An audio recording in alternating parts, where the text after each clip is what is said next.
guys, what is going on? Redmast here, and welcome back to Cards and Castles, of course, another hidden combos. And today I do hope that you guys are getting a good start on the June season, because I want to show you guys a deck that I had a plan for, but it kind of actually morphed into a different deck over time, and sometimes decks can do that. If you got a one plan, it can shift totally into another. So I want to show you that deck, and hopefully it helps you get a good start on the June season if you haven't done so already, because I think it has the potential to be quite, well, it has some competitive potential, but I'll let you guys decide that for yourselves as I show you the deck list for big bad bosses. So here is the deck list for what I call big bad bosses. Now, the first thing you can obviously note about the deck is that it's pretty heavily stacked in its 6 gold and plus range. Obviously, cards like Minotaur, Arbiter, Robin, Swordsman, Villaroth, Kraken, and Dreamoth, all considered big bosses. So sort of the idea is to get these guys out earlier than your opponent will, and to do that, we do actually have a lot of pirate support, or really some treasure to help us do that. Obviously, cards like Dragon Sword, Mugging, Con Artist, Captain, and even Voyager, and especially, well, yeah, and the Voyager for cards like Minotaur, Grendel, and Kraken, all help ramp out, or those early units that you want to just kind of fill the board with in this deck. And of course, there is some sort of cycle that you need in this deck to help get a constant influx of resources. To help get those resources, we have Lumberjack, Divine Knowledge, of course, the Holy Tree, and School of Knowledge. Especially when you have all this treasure going in, you see Captain, Con, Mugging, Dragon's Horde, and the Medal if you happen to have it. Those are all good cards to activate School of Knowledge and help you draw a little extra. And this card is sometimes a burn target, so hell, maybe you can even have an opponent waste a burn on a School of Knowledge, because they aren't really the main aspects of the deck. Sure, they help you get these resources, but they aren't sort of the main aspect of it. They're basically support when compared to what you're actually trying to do with the deck. So with that being said, there are a couple of other cards in here that I feel are somewhat necessary to help the deck flourish and to help it survive. Obviously, Lumberjack for draw. I think I mentioned that already. If I didn't, Lumberjack for draw. Hassan City Guards, obviously, they're a great early unit to help support the board, especially if you're trying to get rushed down, or if you are getting rushed down by some aggression decks. They can help block you, or block the castle for you, before I start rambling on. And that's sort of the same thing with Knight of Flowers, really just to help support the board early on if you don't happen to draw. Or if you happen to draw maybe, like, say, all of your late game units earlier, and then a Knight of Flowers. Obviously, Knight of Flowers is meant to help you there. And Scope, I think, is the only one I didn't mention. Well, you got Grendel here, but he kind of... you can classify Grendel as sort of the big bosses. But, of course, Scope is in here because it's a great pirate card all around, and giving, cards like Villaroth, Robins, Dremoth, Con Artist. If you give those guys Scope, they become a much more devastating presence on the board. And the extra health to them also is a benefit, makes them harder to kill. So, I mean, that's really all for the deck list. I mean, obviously, you guys can kind of see for yourself where it's going. You don't really need me to explain a hell of a lot to you. But yeah, that's sort of the basic premise of big bad bosses. Kind of getting out these sort of big bad boss cards out pretty early, and then hopefully just overpower your opponent. Especially because of the Warlock sort of burns going on right now. I feel like this is a safer deck to use, because a lot of these cards can survive the burn or take the burn without really losing a lot of momentum. And obviously, if you guys are missing some of these big bad bosses, you could really just throw in sort of any boss card. Like you could probably throw in a Mordock here somewhere. You could probably throw in, well, what else is down here? So I know there's a couple of other, like Genevieve, maybe Craxus. I didn't throw in Craxus, although maybe that's a good choice for Swordsman potentially because of the draw. It doesn't hurt to have more resources into your hand. But that's just sort of what I'm going with right now is sort of the list. Obviously, you guys can make some own edits according to your own collection, or if you feel like there are edits in need, of course, feel free to make that yourself and tell me in the comment section below if those improvements have helped you. So, with that being said, without further ado, let's go into the actual gameplay and see how this deck holds up in the ranked areas. Yeah. Alright, so our opening moments here of the first match. I don't think Arbiter's Return is going to help us. I'm going to keep Grendel because we can coin him out if we need to, but we have a pretty good lineup, and of course the Divine Knowledge, also a great card to try to give us a 1-2-3 curve there. Going up against Namid, 1-2-3, looks like he's rocking a green-purple. Of course, purple in high demand this season. Excuse me. As we probably start off simple with a Lumberjack. Sort of testing the balance, see what he's got. He didn't have anything turn 1, so let's see if turn 2 can be any different. Um, and then looking further, we could probably do a Hassan City Guard next turn. Ooh, okay, Merchant Estate. So will always be an additional gold up on us, so that can get a little dangerous. Let's sort of rush him a little bit, sort of see what he's got. Um, and then next turn, we'll obviously have to throw the Divine Knowledge out to get us some more resources. We do have a Dragon Sword, which is nice in case we get a bigger unit. There goes a Trap down. Okay, and a Master Thief. That's fair. What is the Lumberjaw going to... The Lumberjaw. Yeah, that actually makes sense. I like that, the Lumberjaw. Trap. Nope, okay. It's probably a Camouflage then. Let me just... Should I go for it? Well, let me just draw 2 cards first. Robins and Scope. Alright, that's fair enough. Okay, so it is Camouflage. What is he going to get out of it, though? Kaijir, okay.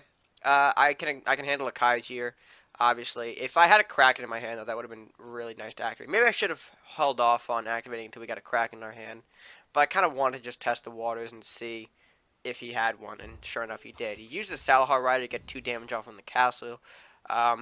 He's running low on resources, though, which might be difficult for him to properly counter what we've got coming.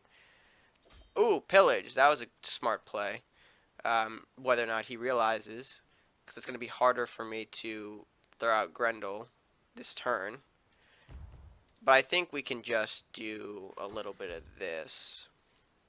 And obviously I'm not worried about any sort of damage we take early on, because I do ultimately have the Arbiter's Return to heal us in any sort of scenario. Although he's getting quite the gold count into his hand. I don't know if they're going to help him. Okay, that's a Dancing Swords. Okay, here's what we can do. We'll throw a Grendel up here just to kill off the Dwarven Miner. He's obviously going to want some damage off these Dancing Swords. I don't mind that too much. Shifting Technique, so he'll get some additional draw because of that. Gift of the Shepherd, not bad. That's some heal for later. Obviously, I don't think he's going to throw it now. But let's do a little bit of this, shall we? Southport Captain into School of Knowledge. Of course, killing off the Grendel and Dancing Swords to get us... well, to make sure our Grendel buff doesn't activate on one of his units. That's what I was trying to think of. But he's got quite the card amount in his hand now, so he's refilled his hand pretty well. Obviously, he's trying to go for our base as fast as we can, or as fast as he can, excuse me. But it's not going to really work too well. There's a Sea Witch to block the base, plus a Detention. Detention's probably not the smartest move to use right now, because I could just also use this as another invest for School of Knowledge. But he does what he wants to do, right?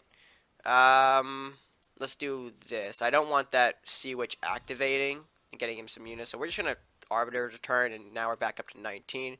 I didn't mean to do that. Apologies. That seems a little disrespectful. But, okay. We'll do this instead. Knight of Flowers to follow up thanks to the Medal of Bravery. I was hoping to play the Blacksmith with the medal, but I guess getting the Knight of Flowers equally is good. As we start to approach the later game stage, this is where hopefully we start to pick up. Mercenaries Execution on Knight of Flowers. That's a huge waste, especially because of what I've got, stored up. We're going to throw out another Southport Captain.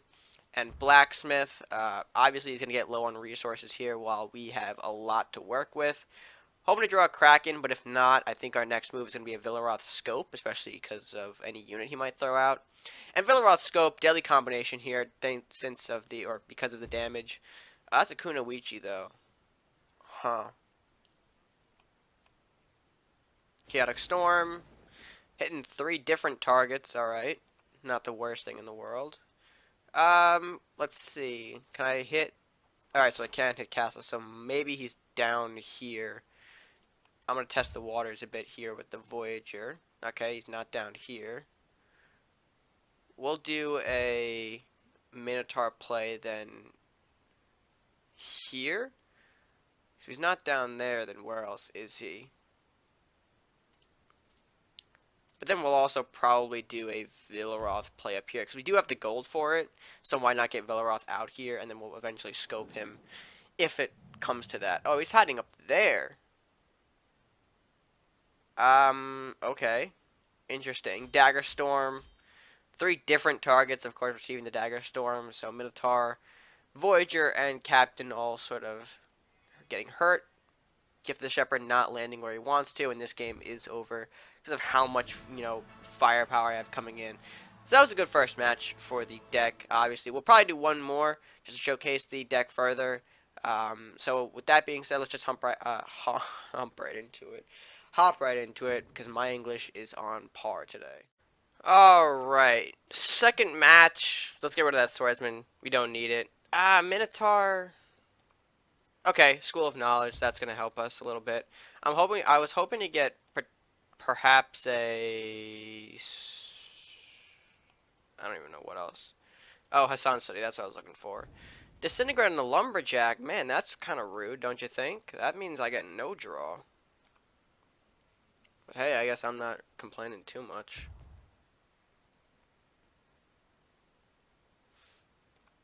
Alright, let's do a Con Artist up here for now. If he burns it, then that's going to be a pain in the ass. Because then we'll be really down on resources. And knowing him, he's probably going to take the advantage and just burn. Nope, okay. No burn. Good for us, though. Because now I get a... Well, he's actually probably going to burn what I place out next.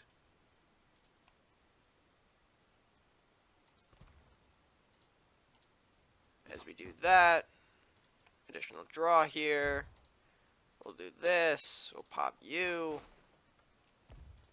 Alright, so we've got some control of the board. I'm really not happy with our current position, though. I want to get more resources, and he's not going to let me have those as he burns away the School of Knowledge fairly easily. And taking out the Connor's additional gold being blocked there. Plus a Lumberjack right in my face, you dirty punk.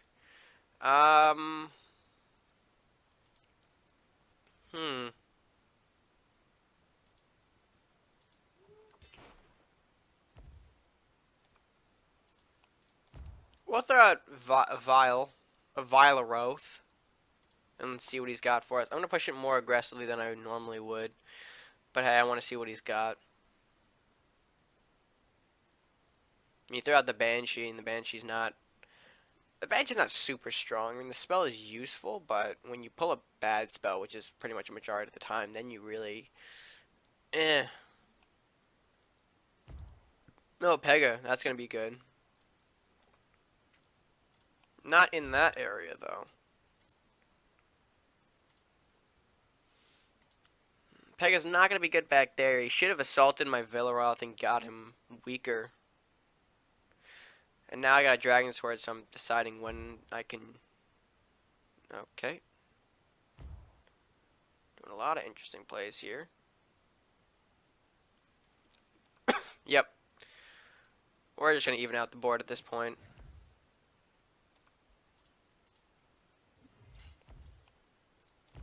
We'll even out the board. And of course, saving the Dragon's Horde for when we're at 9 gold. So that way we have a perfect Dremoth play the following turn. My guys are pretty weak though, so I won't be surprised if a Swordsman comes out and does some major damage. But we should be pretty good for now. Shiver of the Damned is going to get rid of... Well, okay, well, no, that's both of them. I was thinking he had poor placement for that, but I'm not thinking correctly. Defective Flame Cannon on his own castle. That's fine. Barbarian comes out to say hello. And we draw Southport. Actually, this works.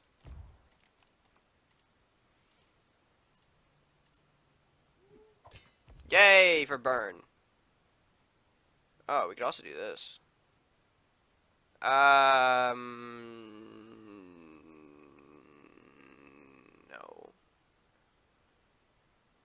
Not yet. We'll play Dremoth next turn. That's the plan. Unless he comes out and pops an Eternal Darkness, which he's not. That's not an Eternal Darkness. You gonna kill me?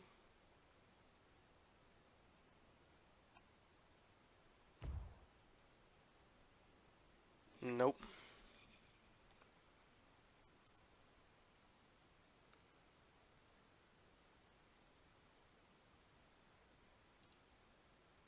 Well, I mean, there's the mystery of the swordsman. It's right there.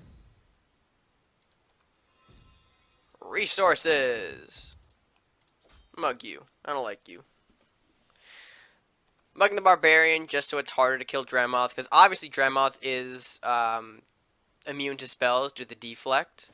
I mean, not really immune to spell damage like Chaotic Storm, but hey, it works. He's going to waste a lot of resources to kill my big boy, which is what I want. Shifting Technique? Really? That's all you got? Oh, Stalwart. That's not going to help.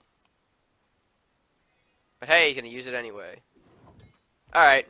So he had to get rid of me like that. It's a shame, but not for us. That's good for us. Divine Knowledge, more resources. I'll take that. Thank you.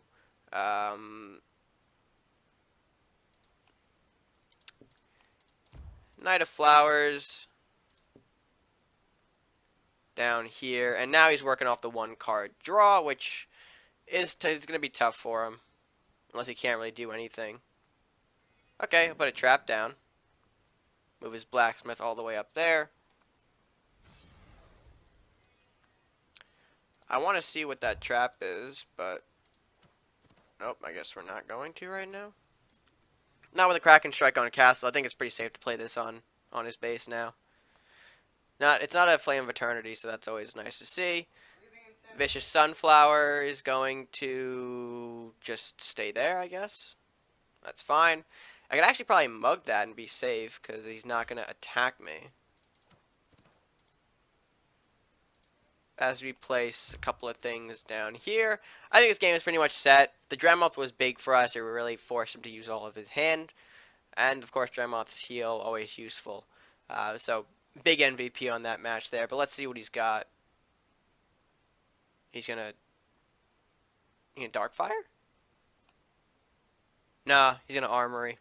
So he can hit, but it's not going to be the ultimate game ender here, especially because we got that Knight of Flowers still alive. Blackman's got to hit Minotaur to somewhat save him, but that's going to be the game.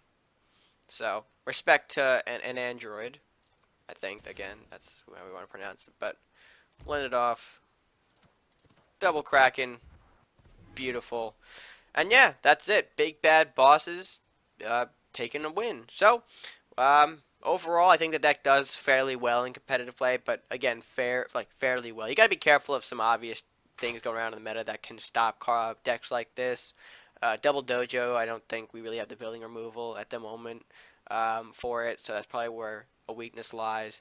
Warlock burning the right materials in the early game is another downside, but you guys can probably all rebuild the deck according to those, or maybe I should as well, just to take another look here. But overall, I think Big Bag Boss is a great deck for sure. That being said, guys, that's going to do it for today's video. If you guys did enjoy, please be sure to leave a like on the video, share with your friends, and comment down below your thoughts on the Big Bad Bosses deck and what you thought of today's matches. Or if you change up the deck yourself and want to tell me again, leave a comment down below. And while you're down there, if you haven't already done so, if you're new to the channel, hit that subscribe button. Show your support, help us grow all by clicking that subscribe button at no additional cost to you. So, with that being said, that's all from me for now. So until next time, guys, stay gaming.